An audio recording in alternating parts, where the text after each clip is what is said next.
Alrighty guys, welcome back to the next part in our little weather application tutorial. So in the past couple of videos we started building up the app, putting some stuff into our GUI, and in this video we are going to be writing the code to access the internet and so that we can pull current weather data down and display it on our screen. So what we need to do first is install the requests module for Python so that we can actually access the internet. And so to do so, just type pip install requests like so. I'm not going to run it because I have already run it in the past, but you should be able to run this and install it just like that. So once that's done successfully, then we need to make an account for the Weather API service online, and you have to make an account to get an API key, which is free and it'll last forever, but it's just so that you're registered and you can use the service online. So I'll go ahead and link the website down in the description, but you can just Google Weather API and we're going to scroll down to free Weather API, which is weatherapi.com. And then you can go ahead and get started for free and enter your information. Okie dokie. So after you create an account, you should be able to log in, go to your dashboards here and see your API key. Now this is my API key and it is mine. So you guys aren't going to be able to use it because I'm going to regenerate my key after the video is done. So this key will no longer be good. Just make sure and grab your own. You get a limited amount per month, but a million calls. Come on, you're probably not going to max that out. So what you can do is you can go ahead and copy your API key, and we are going to go to our model folder and go to our weather module. And for now, we can just stick that in there. So API key, and this is basically your password to access the API. And for us, for the free version, doesn't really matter, right? But if you were paid, you know, obviously that's your account. So just go ahead and paste that in there as a string. So now that we have got that all set up, let's go ahead and take a quick look at the Weather API and what it offers. So if we just go back to weatherapi.com here, the dashboard, we can explore some of the features. And what I love about this API, besides the fact it's free, is for the documentation. It shows you all sorts of stuff about how to use it. So if we're going to make a request, it gives us the base URL here, and I'll show you how to type that out. It gives us all the data fields that are returned, and the coolest thing is the API Explorer. So if we just put our API key in here, we can test out the kind of document or the kind of information that we're going to receive. So we put our API key in and say we want to get the forecast for London, the current weather. We can just show the response. And this is basically what is going to be returned to us. So the response body, and this will all be in JSON form when we get it in our code. And it's got different attributes here and then what the current status is. And so we just have to pull this from the internet and read it with our code and we'll be good to go. So let's go ahead and let's just copy this URL for now and stick it in our code for use later. So we'll just, let's see here, call that URL. We'll get rid of that later, but for now it's good. So to start off our weather module, we are going to import requests. And now let's go ahead and start writing a current weather class, or just a weather class. So class weather. And let's see, we're going to need a number of methods here. So up top, we'll have our init method self and a location to search, should be a string. And you can set it to a default location if you like. So I'm going to set mine to a default location, so that way when we first open up the application, you can go ahead and automatically query before we search anything. So I'm going to set that to just someplace random. All right, and I set mine to zip code for Irvine, California. That's where I go to school. And just make sure it's a string. This could also be the name of a location, but a zip code is pretty much one of the more accurate ways to go, just to make sure you get the right place. And in here, we'll just pass on that for now. And we're gonna need a couple of methods. So one of them will be our fetch method.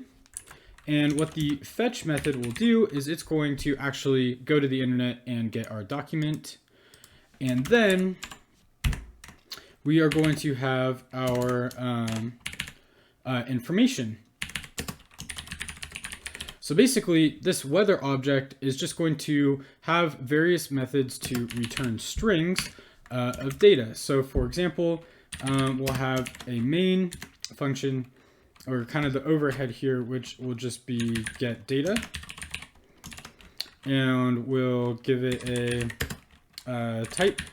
So data, let's see, data or name. What's the name? The name of the piece of data that we want. And then, also make sure in your fetch self, and then down here, we can do all of the methods that we're going to want. So I'll just write in a couple for now, and we'll take a look in a moment and see what else we want. So we can, and that's bothering me. Okay, get data. So we could get current temp in Fahrenheit, for example.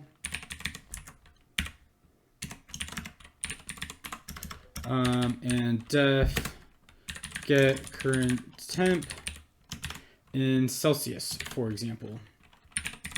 And so we'll start with those and add more as we go.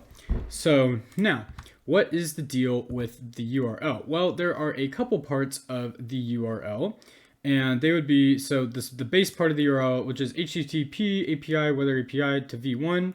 And then here we put either if we want current or forecast, and we want it as a JSON. In this key, you put your API key. And then here, this Q stands for query. So this will be where you're searching. So this will either be Irvine, you could type in, or a zip code. And this AQI, we'll just leave that as no, because yeah, that knows what that's going on. So down here,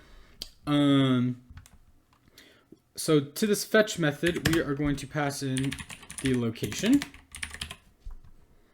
And we will say that our URL is going to be equal to the string. Let's go ahead and take this for now. So just copy in this portion here, and we're going to make this multi-line. So so now we'll say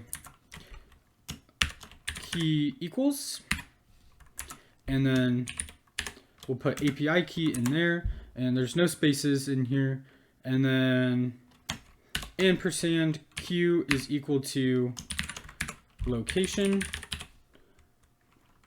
And just because I think it makes more sense, I'm gonna change that to query. Doesn't really matter what you call it, but that's what I'd like. So query, and then ampersand once again, AQI is equal to null.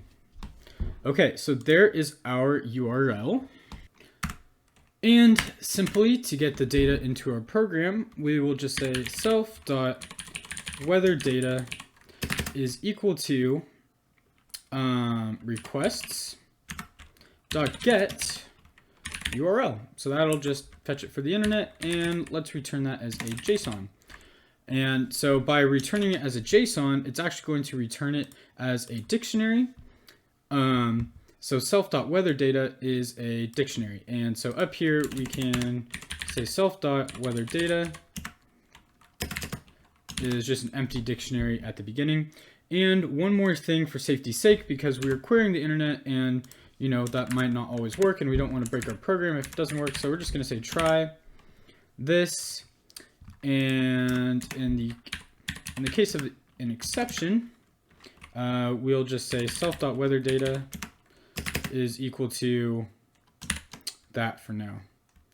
And in fact, actually, I think when there is an error getting the URL here, there will be an error field in the dictionary, and so that way we'll be able to read that and know if there's an error. So that'll be useful for later. So now what happens if we actually query this on the internet? I shall show you now. So if we go onto our internet and we type in the URL, make sure you take out the quotes, we get a JSON file just like this. And this does not really help us very much, so we can go ahead and format it. So go ahead and copy paste it, Control C. And I have linked this JSON formatter.io down in the description. It's very handy. So you paste in your JSON text here, and then here's it formatted like a dictionary in Python. So you can see we have different fields. So we have location, current, so this is our current weather, and within current weather we can see, is it day, what's the temperature Celsius, Fahrenheit, and some more details, and so on. So we can write a function that'll read each of these and return it back as a string. So let's go ahead and do that real quick.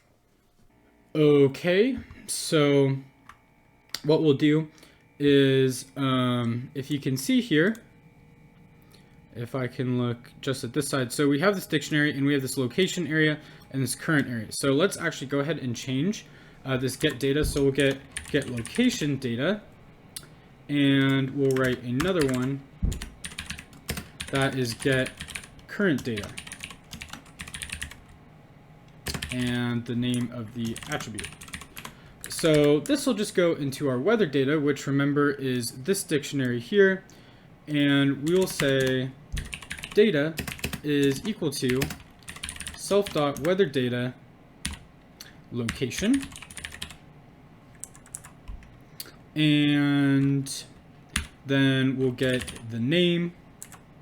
So say for example, so we'll go to location, and then if we want the name of the city, then that'll be this name attribute here, which will get passed in, and it'll get this string. And just in case anything is an integer, we'll return the string of data. And so this is going to be the exact same thing here for the get current data, except instead of going to the location subdictionary, we will go to the current subdictionary. And so now I'm going to write in these functions here, and then I'll kind of fast forward through the next ones. So we have our get our current temp f. So how are we going to get that? Well, we just need to return a call to get current data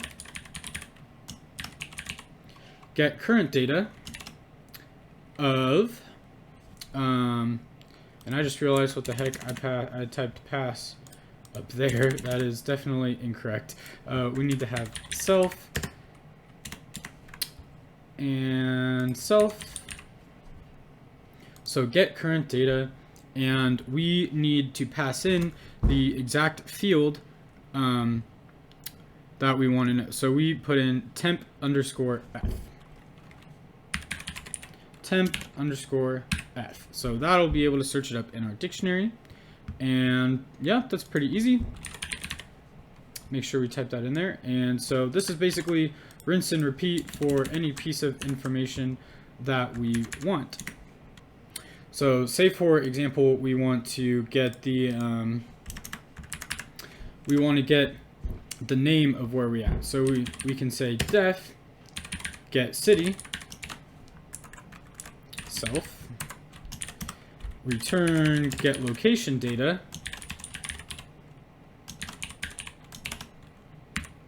name. And once again, I messed up here. All right, so I'm going to add in a couple of more methods here for stuff that we need, and then I'll show you it when we are done. Okay, so I've finished typing in some of the basics here, and you can go ahead and pause the video as I go through them to type them in yourself. So we have get location, we have get city, get state, get country, and get time zone. And this will be important in a moment. We're going to write one more function. Then we have get current temp Fahrenheit, get current temp Celsius, get condition text, which this will get this inner dictionary here, and so we'll return the text attribute of that. This icon will access the same inner dictionary, but that's a little more involved, so we'll do that in a future video. This def get wind speed here, get wind direction, get feels like Fahrenheit, and get feels like Celsius. The only thing is, because we are going to be returning an inner dictionary for this case here, we need to update our get current data. So instead of returning string data, we need to say return string, return data if name equals condition, else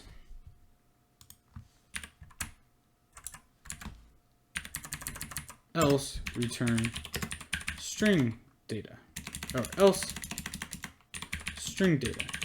So this will do is, so we're going to get some data here, and if the name of the data we're getting is condition, then that means we just need to return it as a dictionary. But if the name is not condition, return just the piece of data as a string. So hopefully that's not too confusing. And for this get time zone up here, we're going to use that right now, so we can just return nicely our location. And you can see here on the side, I have changed to Irvine so that we can see something in America for the sake of example. So now you can see the region is actually the state. So let's see. So let's say, let's get location. And we will say if America is in self.get time zone,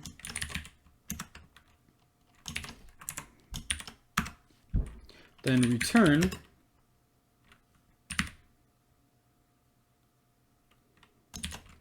self.get city,